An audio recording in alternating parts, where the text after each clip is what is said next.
இந்த ஆண்டு தீபாவளி பண்டிகையை முன்னிட்டு ஜொஹூர் மாநில அரசு மாநிலம் முழுவதும் உள்ள 40,000 இந்திய குடும்பங்களுக்கு 4.9 மில்லியன் ரிங்கிட் மதிப்பிலான உணவுப் பொட்டலங்களை வழங்கவுள்ளது.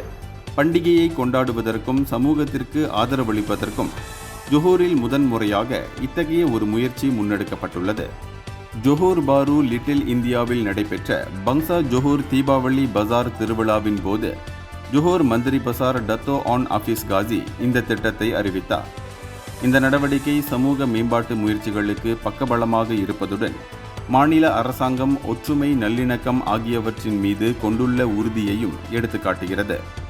இதனிடையே ஒவ்வொரு பொட்டலமும் 100 ரிங்கிட்டிற்கும் அதிகமாக மதிப்பிடப்பட்டுள்ளதுடன் அரிசி, சமையல் எண்ணெய், மாவு, சார்டின் மீன், கறி மசாலாக்கள் போன்ற பண்டிகைக்கு தேவையான அத்தியாவசிய பொருட்களை கொண்டுள்ளது.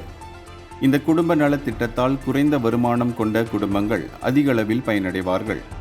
மாநிலம் முழுவதும் உள்ள 56 சமூக சேவை மையங்கள் மூலம் விநியோகம் ஒருங்கிணைக்கப்பட்டு இந்த வார இறுதிக்குள் நிறைவு பெறும் என்று எதிர்பார்க்கப்படுகிறது.